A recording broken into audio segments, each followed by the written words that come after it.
Hello बच्चों, welcome back to my channel. कैसे हैं आप सब लोग। आप लोग का जो बिहार में बिजली विभाग में बीएसपीएससीएल में जो वैकेंसी आई थी जूनियर अकाउंट्स क्लर्क की, तो अब जैसे कि आप लोग देख रहे हैं कि इसके एग्जाम बहुत ही करीब है, होने वाला है। तो उसके लिए आप लोग की प्रिपरेशन चल रही थी, तो उसमें क्लासेस की वीडियो मैंने अपलोड कर दी थी। ऑलरेडी क्लासेस आपके कंप्लीट हो गए थे। प्रैक्टिस सेट भी जो यूथ का है वो पूरा मैंने सॉल्व करवा दिया था आप लोग को। अगर अभी तक आपने वो नहीं देखी है वीडियो तो जरूर से देख लीजिएगा। बहुत ही अच्छे से सारा सिलेबस मैंने वहाँ पर आपका कवर करा दिया है। लिंक आपको इस वीडियो के डिस्क्रिप्शन में मिल जाएगा। उन वीडियोस का अलग से प्लेलिस्ट बनी हुई है। अब इसमें और नए हम प्रैक्टिस सेट स्टार्ट कर रहे हैं फिर से, जिससे कि आपकी प्रैक्टिस जो है, क्योंकि काफी टाइम हो गया, तो प्रैक्टिस आप लोग की दोबारा से कंटिन्यू हो सके और किस तरह के क्वेश्चन आते हैं उसी के अकॉर्डिंग आप अपनी प्रिपरेशन कर सके। तो आइए शुरू करते हैं, लेकिन शुरू करने से पहले इसी तरह के वीडियोस के लिए चैनल को सब्सक्राइब जरूर से कर लीजिएगा। कोई टॉपिक नहीं समझ में आ रहा हो तो कमेंट कर दीजिएगा, तो उस पर आप क्लासेस की वीडियोस में और वीडियोस ऐड हो जाएंगी। तो आइए शुरू करते हैं और इसमें फर्स्ट क्वेश्चन लेते हैं। The most rigorous test of liquidity is, तरलता की सबसे कड़ी जांच होती है। करंट रेशियो चालन अनुपात में, अप्रोच लिक्विड रेशियो, पूर्ण तरलता अनुपात, क्विक रेशियो, तरल अनुपात, नन ऑफ द अबव में से कोई नहीं। क्वेश्चन यहाँ पे क्या कह रहा है कि तरलता की सबसे कड़ी जांच, जो तरलता लिक्विडिटी है उसकी जो जांच होती है, तो आपने रेशियो एनालिसिस चैप्टर पढ़ा होगा। रेशियो एनालिसिस अनुपात विश्लेषण चैप्टर जो है, वहां पर आपको कई तरह के रेशियोज निकालना सिखाया गया है, बताया गया है। उसी में एक लिक्विडिटी रेशियो आता है कि किसी भी ऑर्गेनाइजेशन के पास, बिजनेस पास कितनी लिक्विडिटी है, कितनी तरलता है। तो यहाँ पर तीन तरह के रेशियोज आपको बताए हुए हैं, current ratio, absolute liquid ratio और क्विक रेशियो, और या फिर इनमें से कोई नहीं। तो यहाँ पर जो सबसे कड़ी जांच होती है वो हो जाता है अब्सोल्यूट लिक्विड रेशियो, पूर्ण तरलता अनुपात।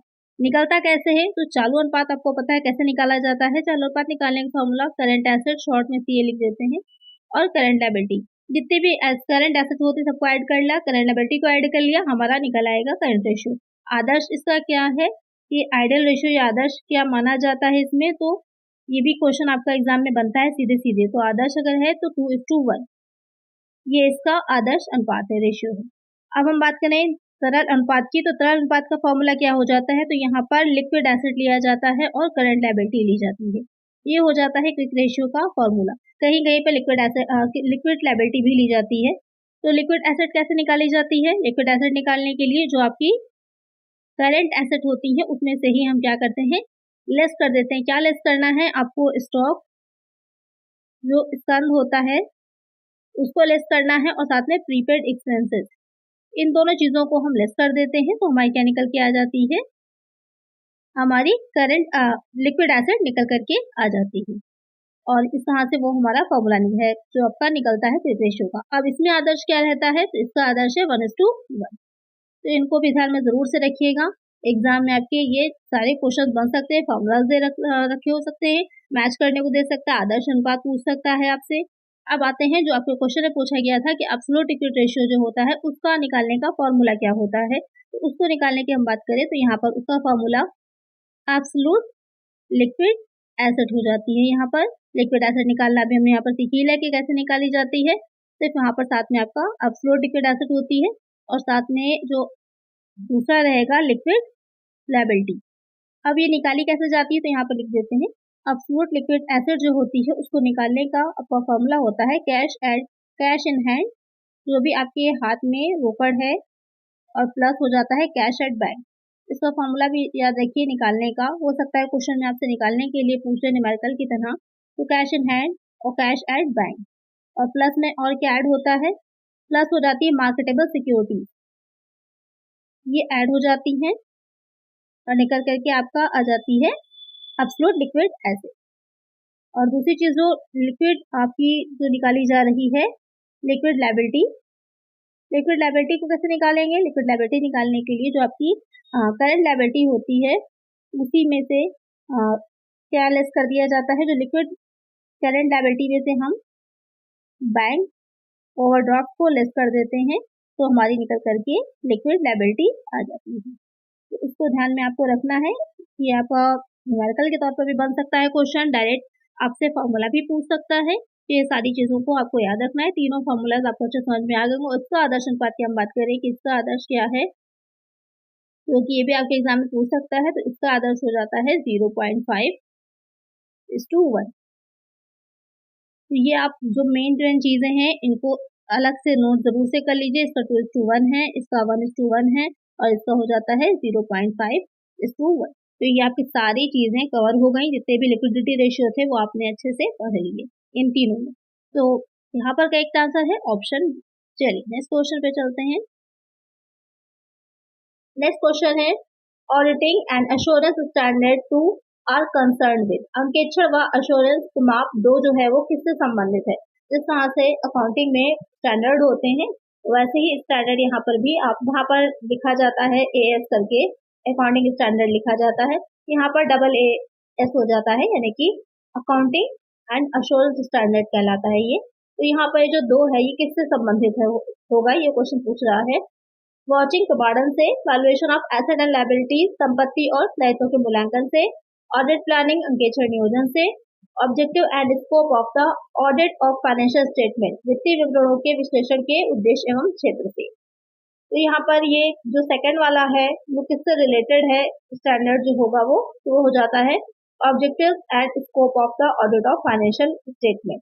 ये बताता है या इस बारे में बताता है कि जो वित्तीय विवरण बनाए जा रहे हैं, जो फाइनेंशियल स्टेटमेंट बनाए गए हैं, उनके जो अंकेक्षण ऑडिट किया जा रहा है उसका पर्पस क्या है, ऑब्जेक्टिव क्या है और उसका स्कोप क्या रहेगा, उससे रिलेटेड होता है। तो कई काम से क्या हो जाएगा हमारा ऑप्शन डी हो जाएगा।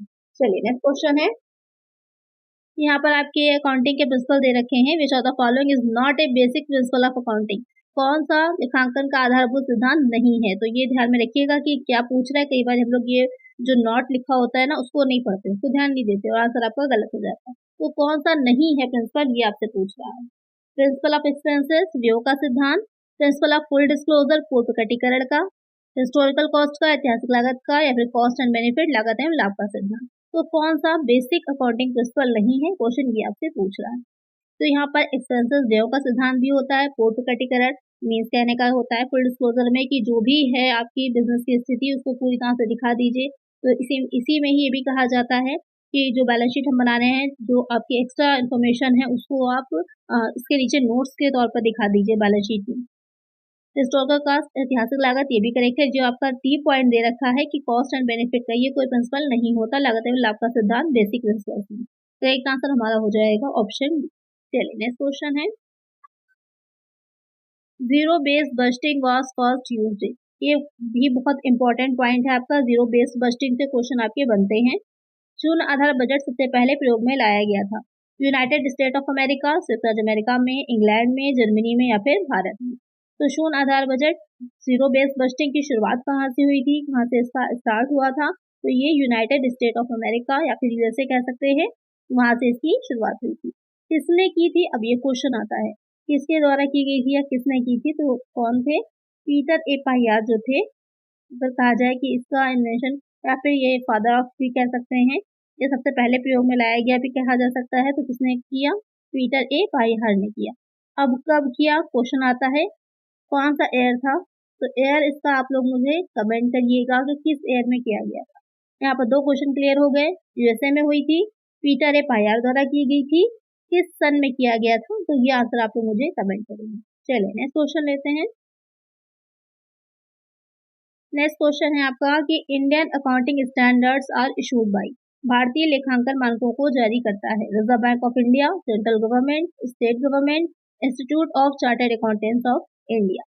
तो यहाँ पर आपसे क्वेश्चन कह रहा है कि जो इंडियन अकाउंटिंग स्टैंडर्ड हैं उनको कौन इशू कर रहा है। उसको शॉर्ट में भी ये लिखा हो सकता है आपका ICAI। आपने शॉर्ट में ही जनरली पढ़ा होगा, तो फुल फॉर्म भी ध्यान में रखिए, हो सकता है फुल फॉर्म पूछ ले। कुछ भी पूछा जा सकता है, कुछ भी बहुत इजी से इजी क्वेश्चन आ जाता है, कभी कभी टफ से टफ क्वेश्चन आ सकता है। तो आपको सबको ध्यान में रखना है। तो यहाँ पर कौन जारी करता है, सीधे से आपको पता ही है कौन जारी करता है इसे, भारतीय चार्टर्ड लेखाकार संस्थान करता है। तो एक तरह से क्या हो जाएगा हमारा ऑप्शन डी हो जाएगा। चलिए नेक्स्ट क्वेश्चन है। वेरिफिकेशन ऑफ एसेट्स इंक्लूड, संपत्तियों के सत्यापन में सम्मिलित है। ये आपका ऑडिटिंग से रिलेटेड क्वेश्चन है। अंकेक्षण में जो वेरिफिकेशन होता है उसके बारे में पूछ रहा है कि जब संपत्तियों का एसेट्स का वेरिफिकेशन किया जाता है तो उसमें क्या क्या चीजें इंक्लूड होती हैं। फिजिकल वेरिफिकेशन ऑफ एसेट्स, संपत्तियों का भौतिक निरीक्षण, verification of proper value of assets, संपत्तियों के उचित मूल्य का सत्यापन, verifying that assets are free from any charge, यह सत्यापित करता है कि संपत्ति प्रभार से मुक्त है। ऑल ऑफ द अबव उपयुक्त सभी। तो यहाँ पर जब हम बात क्लैरिफिकेशन की करते हैं तो एक और चीज़ होती है साथ में वैल्यूएशन। इसे कहा जाता है मूल्यांकन करना। तो वैल्यूएशन मूल्यांकन में सिर्फ आता है कि ये निकालना है कि उस एसेट की वैल्यू कितनी है, एसेट की मूल्य कितनी है, वैल्यू कितनी है। और ये जो शामिल होता है, ये भी क्वेश्चन आता है कि वैल्यूएशन जो है वो किस में शामिल होता है। तो वैल्यूएशन मूल्यांकन संपत्तियों के सत्यापन का ही एक हिस्सा होता है, उसी में ही शामिल होता है। ये भी पॉइंट ध्यान में रखिएगा। अब आते हैं क्वेश्चन पर कि फिजिकल वेरिफिकेशन संपत्तियों का भौतिक नेचर। बिल्कुल ये देखना कि एक्चुअल में जो एसेट दिखा रहा है आपके अकाउंट में वो है भी या नहीं है, तो भौतिक नेचर आएगा उसमें। प्रॉपर वैल्यू संपत्तियों का उचित मूल्य निकालना, वो भी आता है कि उसका मूल्यांकन किया जाता है। Verifying the asset are free from any charge, ये देखना कि किसी तरह का व्यवहार से मुक्त है या नहीं है। तो ये तीनों ही पॉइंट वेरिफिकेशन का हिस्सा होते हैं। तो करेक्ट आंसर हमारा होगा ऑल ऑफ द अबव, सही। चलिए नेक्स्ट क्वेश्चन है, the difference between actual cost and standard cost is known as, वास्तविक लागत और प्रमाप लागत के अंतर को कहते हैं profit, differential cost, variance, margin of safety. Question क्या कह रहा है, वास्तविक लागत और प्रमाप लागत के अंतर जो आता है, बीच में डिफरेंस होता है। एक होता है कि आपने एक स्टैंडर्ड सेट कर दिया कि इतनी कॉस्ट आनी चाहिए, और एक्चुअल में जब आपने काम किया उस प्रोडक्ट को बनाया तो आपकी कॉस्ट कुछ और आई। तो दोनों के बीच का डिफरेंस क्या है, जैसे कि आपने प्रमाप किया कि एक यूनिट को बनाने में, एक कोई 1 यूनिट है उसको बनाने में 100 कॉस्ट आनी चाहिए, लेकिन आपको उस यूनिट को बनाने में कितनी कॉस्ट एक्चुअल में आई है, तो 120 आ गई। तो क्या है, वेरिएशन कितने का है, 20 का वेरिएशन है, यानी कि 20 रुपये आपके ज़्यादा कॉस्ट आई है, बढ़ गया है। तो यहाँ पर क्या होता है, उसे हम विचरण कहते हैं, वेरिएंस कहते हैं। तो करेक्ट आंसर होगा ऑप्शन सी। तो इस तरह के क्वेश्चन भी पूछे जाते हैं। और आगे आपका इसी से रिलेटेड जो चैप्टर है पूरा है कि निकाला जाता है, जिसको मटेरियल कॉस्ट वेरिएंस है, लेबर कॉस्ट वेरिएंस है, ये सारी वेरिएंसेस निकाले भी जाते हैं, उसके भी फॉर्मूलाज पूछे जाते हैं एग्जाम में। चलिए नेक्स्ट क्वेश्चन है, which of the following pair is wrong. यहाँ पर आपको कुछ पेयर्स दे रखे हैं, आपको बताना है कि कौन सा गलत है। गुडविल इंटेंगिबल एसेट है, ऑयल वेल वेस्टिंग एसेट है, प्रिलिमिनरी एक्सपेंसेस फिक्टिशियस एसेट है, stock in trade liquid asset है। तो यहाँ पर ये 4 ऑप्शन आपके हैं, आपको बताना है कि कौन सा इसमें से रॉन्ग है, गलत है, किसके बारे में जो कहा गया है वो गलत। तो गुडविल एक इंटेंगिबल है, करेक्ट है, अमूर्त संपत्ति है, वैल्यू तो होती है लेकिन आप उसे देख नहीं सकते, करेक्ट हो जाएगा पहला पॉइंट। जो तेल के कुएं होते हैं क्षयशील, उसकी जो ऑयल वेल होता है वहां पर आप कैसे निकालेंगे, तो जैसे जैसे आप उसमें से जो है ऑयल निकालते जाएंगे उसको कम होता चला जाता है, तो उसे वेस्टिंग एसेट बोला जाता है। ये वाला भी करेक्ट है। जो प्रीलिमिनरी एक्सपेंसेस प्रारंभिक व्यय होते हैं उनको भी एसेट ही माना जाता है, और वो कृत्रिम संपत्ति होते हैं, उनको धीरे धीरे जो प्रॉफिट होता जाता है उससे रिटर्न ऑफ करते जाया जाता है, और जब तक तब तक दिखाया जाता है बैलेंस शीट में जब तक कि उन्हें रिटर्न ऑफ आप नहीं कर देते, तो उसमें अपलिखित करा जाता है उसे। यहाँ पर ये वाला भी करेक्ट है। स्टॉक इन ट्रेड जो है वो आपका स्कंद संपत्ति, तरल संपत्ति, लिक्विड एसेट की बात हो रही है, तो आपको पता है अभी मैंने बताया यहाँ पर कि जो लिक्विड एसेट हम निकालते हैं तो करंट एसेट में से हम जो स्टॉक होता है उसको लेस करते हैं। लिक्विड एसेट निकालने के लिए जो करंट एसेट है उसमें से हम स्टॉक को लेस करते थे, तो जब हम स्टॉक को घटा रहे हैं उसमें से, तो स्टॉक कहाँ से आपके लिक्विड एसेट होगा, तो यही वाला पॉइंट गलत है। स्टॉक जो है वो करंट एसेट तो है लेकिन वो लिक्विड एसेट नहीं है, बहुत ही छोटी सी चीज थी, लेकिन अगर आप लोग ध्यान नहीं देंगे तो आंसर गलत हो जाएगा। करेक्ट आंसर क्या होगा हमारा, ऑप्शन डी होगा। चलिए नेक्स्ट क्वेश्चन लेते हैं, the income tax rate on a long term capital gains for a individual is, एक व्यक्ति की दीर्घकालीन पूंजी लाभ पर किस दर से कर लगेगा, 10%, 20%, 15%, 30%, कितना परसेंट लगाया जाता है। आप लोग इसका आंसर मुझे कमेंट करिएगा। ये इनकम टैक्स रिलेटेड क्वेश्चन है, और इनकम टैक्स के भी क्वेश्चन आगे की आने वाली वीडियोज में मैं काफी क्वेश्चंस को इंक्लूड करूंगी, क्योंकि बहुत से क्वेश्चंस पूछे जाते हैं इनकम टैक्स से। तो आगे की वीडियो को देखने के लिए चैनल को सब्सक्राइब जरूर से कर लीजिएगा। चलिए नेक्स्ट क्वेश्चन लेते हैं, which type of audit is more suitable where there is no satisfactory system of internal check, जहां आंतरिक जांच पद्धति संतोषजनक नहीं होती वहां केचर की कौन सी पद्धति ठीक रहती है। कंटिन्यूअस ऑडिट, निरंतर केचर, इंटरिम ऑडिट, मध्यम केचर, कॉस्ट ऑडिट, लागत केचर, और टैक्स ऑडिट, करंट केचर। कह रहा है कि आंतरिक जांच यानी कि इंटरनल चेक का सिस्टम अच्छा नहीं है वहां पर। इंटरनल चेक में क्या होता है कि एक व्यक्ति जो काम कर रहा है दूसरा व्यक्ति उसकी जांच कर लेता है। इंटरनल चेक में क्या होता है इसमें कि एक व्यक्ति जो काम करता है दूसरे व्यक्ति द्वारा उसकी जांच हो जाती है। अगर ऐसा सिस्टम आपके संस्था में नहीं है तो वहां पर कौन सी पद्धति अंकेक्षर की उपयुक्त रहती है, तो हो जाता है कंटिन्यूअस ऑडिट, निरंतर अंकेक्षर। इसको चालू अंकेक्षर या फिर सतत अंकेक्षर भी कहा जाता है। ये वर्ष भर चलता रहता है, इसलिए माना जाता है कि जो भी गलतियां अगर कोई एरर हो रहा है तो उसको तुरंत ही सुधारा जा सकता है और इसमें फ्रॉड होने की संभावना भी कम रहती है। एक आंसर हो जाएगा ऑप्शन ए। इंटरिम ऑडिट होता है कि अगर कभी जैसे कि आपने इंटरिम डिविडेंड के बारे में सुना होगा या पढ़ा होगा कि इंटरिम डिविडेंड जो होता है जो वर्ष के मध्य में जो दिया जाता है कभी कभी, तो उसके लिए अकाउंट्स जो होते हैं वो वर्ष के बीच में ही तैयार कर लिए जाते हैं। तो वहाँ वहाँ पर जब इंटरिम ऑडिट होता है, उसी का ऑडिट जब होता है तो वो इंटरिम ऑडिट कहलाता है।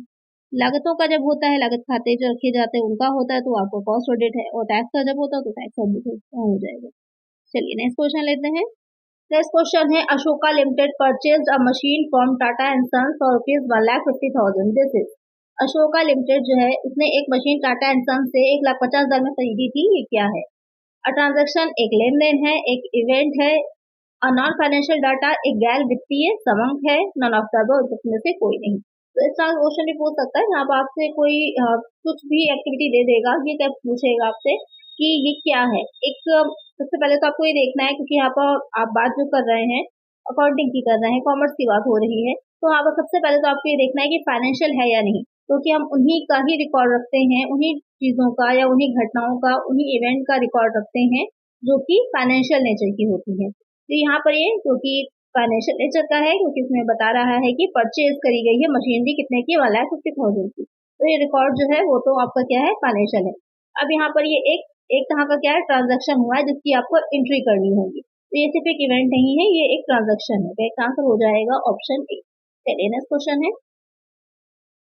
According to Companies Act 2013, it is required to pay a maximum interest rate on calls in advance. Company अधिनियम 2013 के अनुसार अग्रिम याचना पर अधिकतम ब्याज की दर देय होगी। बहुत इंपॉर्टेंट क्वेश्चन है, अच्छा क्वेश्चन है ये, आपका एग्जाम में प्रीवियस पेपर में ही आया हुआ है। 5%, 10%, 12%, 15%। तो यहाँ पर जो कंपनी अधिनियम 2013 है उसमें जो कॉल इन एडवांस होती है उसमें जो मैक्सिमम इंटरेस्ट रेट होता है वो 12% होता है।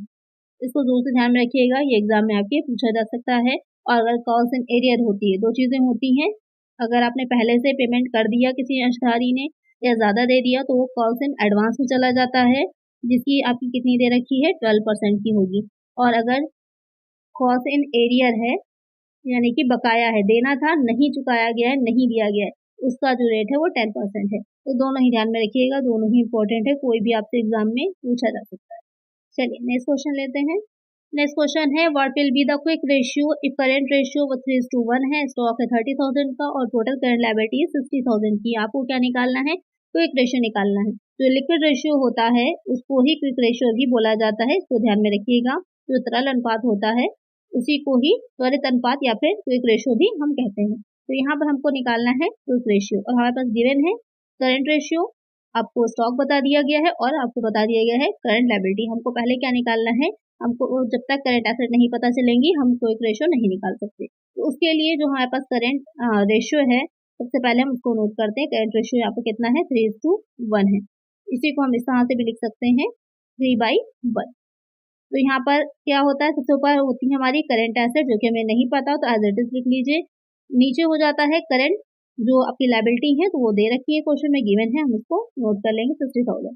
अब यहाँ पर ये कॉस्ट मल्टीप्लाई हो जाएगा। कॉस्ट मल्टीप्लाई करेंगे तो हमारा क्या होगा, करंट एसेट आपकी बाहर आ जाएंगी और यहाँ पर 60,000 इंटू 3 हो जाएगा। तो कितनी निकल के आएगी, 1,80,000 हमारी क्या निकल के आ जाएगी, करंट एसेट। अब हमें करंट एसेट पता चल गई, लेकिन हमको तो चाहिए है लिक्विड एसेट, क्योंकि हमको क्विक रेशियो निकालना है। तो लिक्विड एसेट निकालने के लिए क्या करना है, जो आपकी 1,80,000 की आई है उसमें से हम स्टॉक की वैल्यू को लेस कर देंगे 30,000, तो हमारी लिक्विड एसेट निकल आएगी। लेस करिएगा तो कितना आएगा, 1,50,000। तो अब हमें पता चल गया हमारी लिक्विड एसेट। तो आप फॉर्मूले में रख लीजिए, क्विक रेशियो निकालने का जो आपका फॉर्मूला होता है, यहाँ पर आपको पता ही क्या होता है, लिक्विड एसेट ऊपर हो जाएंगी 1,50,000 और अपॉन में क्या हो जाएगा, करंट लायबिलिटी 60,000 की क्वेश्चन में ही गिवन है। 0 से 0 यहाँ पर आपके चले जाएंगे, 2 बार लेकर जाइएगा। उसके बाद यहाँ पर 3 रिमेनिंग रहेगा, 5 टाइम्स जाएगा, 30 हो जाएगा, इस टू 1। ये आपका आंसर निकल के आ जाएगा। तो इस तरह से हम इसको, इस तरह के क्वेश्चन को सॉल्व करते हैं कि जब आपकी कोई चीज़ डायरेक्टली नहीं दे रखी होती है तो उसे निकाला जाएगा। बहुत ही सिंपल सा, इजी सा है। अगर आपको आता है तो आप इसको बहुत ही जल्दी सॉल्व कर ले जाएंगे, इतना टाइम नहीं लगेगा, 30 सेकेंड मैक्सिमम है, आप इसको निकाल सकते हैं। तो एक आंसर यहाँ पर हम देखें तो ऑप्शन बी आ रहा है। चलिए नेक्स्ट क्वेश्चन लेते हैं। और इससे आगे क्वेश्चन एग्जाम में आपके पूछे जाते हैं, बहुत से और बहुत बार रिपीटेड होते हैं, तो इसलिए इस पैटर्न को अच्छे से याद कर लीजिए। चलिए नेक्स्ट क्वेश्चन लेते हैं। नेक्स्ट क्वेश्चन है balance of share forfeiture account is shown in the balance sheet under the item. आंश और हरण खाते के शेष को चिट्ठे में प्रदर्शित किया जाता है। तो यहाँ पर जो शेयर फॉरफीचर अकाउंट है उसका जो बैलेंस बचता है, यानी कि फॉरफीचर होने के बाद आपने ट्रांसफर भी कर दिया, फिर भी कुछ ऐसे शेयर्स हैं जिनका फॉरफीचर अकाउंट आपके पास भी बच रहा है, तो बैलेंस शीट में आप दिखा तो रहे हैं, लेकिन किस आइटम के अंतर्गत दिखाते हैं ये क्वेश्चन कह रहा है। करंट लायबिलिटी एंड प्रोविजन, दायित्व प्रावधान मत के अंतर्गत, रिजर्व सरप्लस, संचय अधिशेष, शेयर कैपिटल अकाउंट, अष्टभुजी खाता, अनसिक्योर्ड लोन, आरक्षित ऋण के अंदर। तो कहाँ पर आप दिखाते हैं फॉरफीचर अकाउंट को, किसके अंदर दिखाते हैं, तो हो जाता है रिजर्व एंड सरप्लस। जो आपका संचय अधिशेष मद होती है उसके अंतर्गत आप दिखाते हैं फॉरफीचर अकाउंट को। फॉरफीचर अकाउंट्स जो होते हैं या शेयर्स का फॉरफीचर बहुत इंपॉर्टेंट पॉइंट है, इससे रिलेटेड आपके बहुत से क्वेश्चन बनते हैं। आगे आने वाली वीडियोस में भी बहुत से क्वेश्चन मैं शामिल करूंगी, न्यूमेरिकल भी आते हैं, तो यहाँ पर इस पॉइंट को बहुत अच्छे से ध्यान में रखिएगा। तो एक आंसर है यहाँ पर ऑप्शन बी। चलिए नेक्स्ट क्वेश्चन पे चलते हैं। Income tax was levied in India first by which of the following. निम्न में से किसके द्वारा भारत में सबसे पहले आयकर लगाया गया। Sir James Wilson, sir James, sir Newton, sir लूकस Pacioli. बहुत ही सिंपल सा, बहुत ही अच्छा क्वेश्चन है। सबसे पहले किसने लगाया था इंडिया में इनकम टैक्स, तो हो जाएंगे सर जेम्स विल्सन। उनके द्वारा पहली बार भारत में इंडिया में जो इनकम टैक्स है वो लगाया गया था। तो 16 क्वेश्चन आपका हो जाएगा कि डिप्रिसिएशन अकर्स बिकॉज ऑफ, ह्रास उत्पन्न होता है टाइम फैक्टर, समय प्रभाव के कारण, मटेरियल यूटिलाइजेशन, पदार्थ दोहन के कारण, कंजप्शन ऑफ एसेट, संपत्ति उपयोग के कारण, ऑल ऑफ द उपरोक्त सभी कारणों से। तो यहाँ पर डिप्रिसिएशन क्या होता है कि कोई आपने एसेट खरीदी है, सपोज कर लीजिए आपके पास बाइक है। अगर आपके पास बाइक है और आप उसको यूज कर रहे हैं, तो 2 साल 3 साल 4 साल के बाद उसकी मार्केट वैल्यू घट जाती है। क्यों घट जाती है? क्योंकि उस पर डिप्रिसिएशन लग जाता है, मॉडल चेंज हो जाता है, नए नए मॉडल्स आ जाते हैं, तो उस पर क्या होता है, डिप्रिसिएशन लगने की वजह से वो आपकी बाइक जो होती है वो पुरानी हो जाती है। तो यहाँ पर यही क्वेश्चन कह रहा है कि जो डिप्रिसिएशन लगता है वो किस वजह से लगता है। तो यहाँ पर समय प्रभाव के कारण भी लगता है, जैसे जैसे आप मटेरियल को यूज करते जाते हैं तो घिसावट आती जाती है उसमें, इस वजह से भी लगता है। संपत्ति को जब आप उपयोग करते हैं तो उस वजह से भी लगता है। तो ये तीनों ही कारण जो है आपके रिजल्ट करेक्ट हैं। तो करेक्ट आंसर यहाँ पर हमारा ऑप्शन डी हो जाएगा, ऑल ऑफ द अबव। चलिए नेक्स्ट क्वेश्चन लेते हैं। Which of the following is a capital expenditure. निम्नलिखित में से कौन सा पूंजीगत व्यय है। प्रीपेड इंश्योरेंस, प्रोदत्त बीमा, आउटस्टैंडिंग इंश्योरेंस, अदत्त बीमा, परचेज ऑफ न्यू मशीन, नई मशीन का क्रय, ऑल ऑफ द अबव, उपरोक्त सभी। तो ये पॉइंट देख लीजिए ध्यान से, कैपिटल एक्सपेंडिचर और रेवेन्यू एक्सपेंडिचर। इससे रिलेटेड एक क्वेश्चन आपका जरूर बनेगा, हर हाल में बनेगा, हर साल आता है इससे रिलेटेड एक क्वेश्चन। तो आपको ये दोनों पॉइंट, एक कैपिटल एक्सपेंडिचर और एक जो रेवेन्यू एक्सपेंडिचर होता है, या फिर कैपिटल रिसीप्ट या रेवेन्यू रिसीप्ट, इन दोनों पॉइंट्स को अच्छे से आपको पढ़ना है। पर अगर हम करेक्ट आंसर की बात करें तो क्या करेक्ट हो जाएगा, तो परचेज ऑफ न्यू मशीनरी, जब आप नई मशीन का क्रय करते हैं तो वहां पर कैपिटल एक्सपेंडिचर होता है। बाकी जो है वो आपके रेवेन्यू है, नेचर की है, लेकिन जो परचेज है न्यू मशीनरी का, कोई भी आप लॉन्ग टर्म एसेट को अगर परचेज कर रहे हैं तो आपका कैपिटल एक्सपेंडिचर ही होता है। यहाँ पर करेक्ट आंसर हो जाएगा ऑप्शन सी, और ये क्वेश्चन नंबर आपका 17 था। चलिए नेक्स्ट क्वेश्चन लेते हैं। नेक्स्ट क्वेश्चन है आपका क्वेश्चन नंबर 18। निम्न में से कौन सी संपत्ति पर हिरास नहीं लगेगा। Motor car, land, building, aeroplane. तो यहाँ पर कौन सी संपत्ति या कौन सी एसेट ऐसी होती है जिसको जो डिप्रिसिएशन नहीं लगता। जनरली आप 10% है, 20%, 50% या इस तरह से डिप्रिसिएशन चार्ज होता है। लेकिन भूमि की अगर हम बात करें तो भूमि की एक तरह से कहिए उसकी जो क्वालिटी होती है वो कम हो जाती है, लेकिन भूमि जितनी है, जितनी आपके पास है उतनी ही रहनी है, उसमें कमी नहीं आनी है। तो इसलिए इस पर डिप्रिसिएशन चार्ज नहीं होता, और जैसे टाइम गुजरता जाता है उसकी वैल्यू बढ़ती जाती है, घटती नहीं है। अगर 10 साल पहले कोई जमीन आपने खरीदी थी तो आज उसकी मार्केट वैल्यू उससे डबल होगी, उससे कम नहीं होगी। तो यहाँ पर इस पर डिप्रिसिएशन चार्ज नहीं होता। तो एक आंसर हो जाएगा ऑप्शन बी। चलिए नेक्स्ट क्वेश्चन लेते हैं। क्वेश्चन नंबर 19 है ये आपका। Which of the following is not an indirect tax. यहाँ पर कौन सा अप्रत्यक्ष कर नहीं है। सेंट्रल सेल्स टैक्स है, एक्साइज ड्यूटी है, सेंट्रल वैल्यू एडेड टैक्स है, या फिर इनकम टैक्स है। कौन सा अप्रत्यक्ष कर नहीं, इनडायरेक्ट टैक्स नहीं है। तो ये तीनों ही किस तरह के टैक्स है, ये तीनों ही क्या है आपके इनडायरेक्ट में आते हैं। लेकिन जो इनकम टैक्स है वो आपका डायरेक्ट टैक्स है, ना कि इनडायरेक्ट टैक्स है, प्रत्यक्ष कर है इनकम टैक्स। तो यहाँ पर ही करेक्ट आंसर आपका हो जाएगा। चलिए नेक्स्ट क्वेश्चन लेते हैं। क्वेश्चन नंबर 20 हो जाएगा। Tax deducted at source appears in the balance sheet. स्रोत पर आयकर की कटौती को आर्थिक चिट्ठे में दिखाया जाएगा। जो टीडीएस कटता है, जो टीडीएस लगाया जाता है, तो वो टीडीएस जो होगा वो बैलेंस शीट में कहाँ पर शो किया जाता है, ये क्वेश्चन कह रहा है।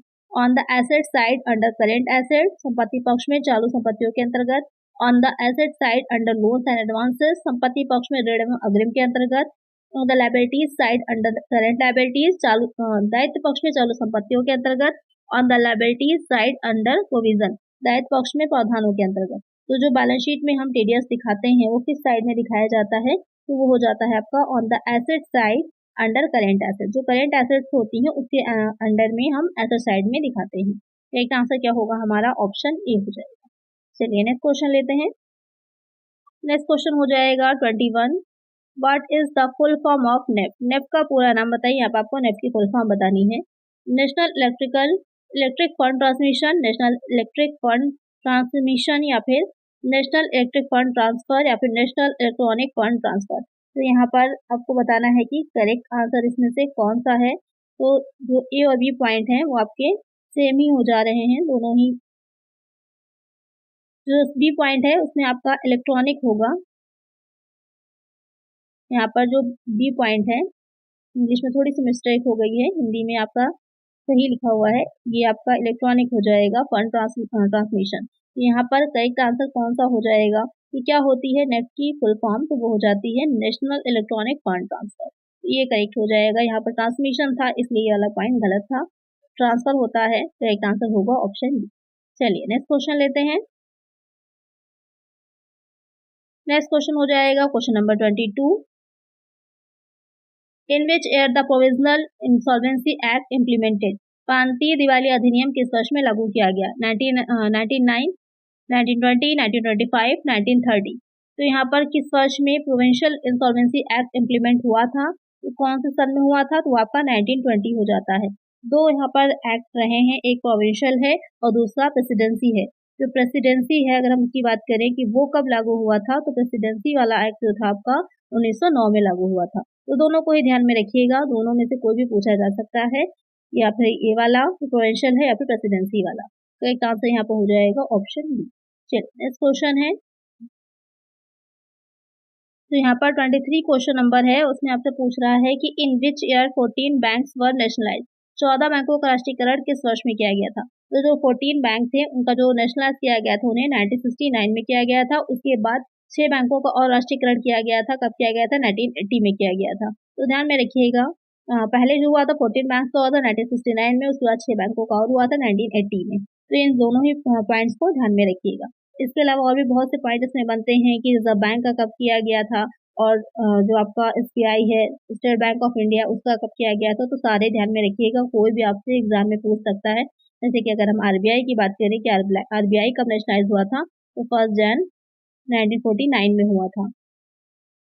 ये भी आपका राष्ट्रीयकरण हुआ था। अगर हम एसबीआई की बात करें, जो स्टेट बैंक ऑफ इंडिया, इसका कब हुआ था, तो इसका आंसर आप लोग मुझे कमेंट करिए कि जो स्टेट बैंक ऑफ इंडिया है ये कब नेशनलाइज किया गया था।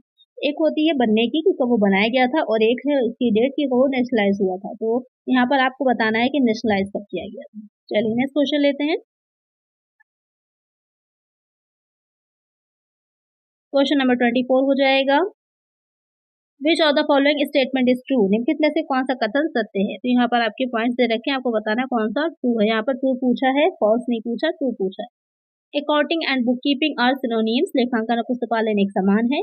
Book keeping and accounting are complementary to each other. दोनों एक दूसरे के पूरक हैं। Accounting start from where book keeping ends. जहाँ पुस्तकालय समाप्त होता है वहाँ लेखांकन प्रारंभ होता है। तो यहाँ पर अगर हम बात करें कि सिनोनिम है तो गलत है, दोनों सिनोनिम नहीं है। पहले बुक कीपिंग होती है, उसके बाद अकाउंटिंग का काम किया जाता है। जो बी पॉइंट है वो सही कह रहा है कि दोनों एक दूसरे के कॉम्प्लीमेंट्री हैं, करेक्ट है। यहाँ पर ये वाला बी पॉइंट आपका सही होगा। और जो सी पॉइंट कह रहा है कि जब जहाँ बुक कीपिंग एंड्स होती है वहीं से अकाउंटिंग स्टार्ट होती है, तो ये पॉइंट भी करेक्ट है। तो ऑप्शन डी आपका करेक्ट हो जाएगा, बी और सी दोनों ही सही। चलिए नेक्स्ट क्वेश्चन लेते हैं। नेक्स्ट क्वेश्चन जो आपका 25 नंबर का क्वेश्चन है। रेंट अकाउंट इज, किराया खाता क्या है। रेल अकाउंट है, पर्सनल है, नॉमिनल है, नन ऑफ द अबव। तो रेंट अकाउंट, रेंट क्या है, रेंट एक एक्सपेंस है, एक्सपेंस है यहाँ पर, तो किस में जाएगा, नॉमिनल में जाएगा, नाम मात्र खाते में जाएगा। एक आंसर क्या हो जाएगा, ऑप्शन सी हो जाएगा। तो यही 3 अकाउंट होते हैं। रियल में आपकी एसेट्स आ जाती है, पर्सनल में कोई व्यक्ति का खाता आ जाएगा, और नॉमिनल में जो आपकी एक्सपेंसेस होते हैं, लॉसेस होते हैं, इनकम होती है, वो आपकी सारी नॉमिनल में जाती है। तो एक आंसर यहाँ पे क्या होगा, ऑप्शन सी हो जाएगा। आज की वीडियो में इतना ही। अगर वीडियो अच्छी लगी होगी, आपको क्वेश्चन समझ में आ गए होंगे, इसी तरह की और भी वीडियोस के लिए और इसके नई सीरीज आपको की आती रहेगी, तो इसके लिए चैनल को सब्सक्राइब जरूर से कर दीजिएगा। कोई क्वेश्चन हो तो कमेंट कर दीजिएगा, और फ्रेंड्स के साथ ज्यादा से ज्यादा इस वीडियो को शेयर करिएगा। चलिए मिलते हैं नेक्स्ट वीडियो में। Thank you.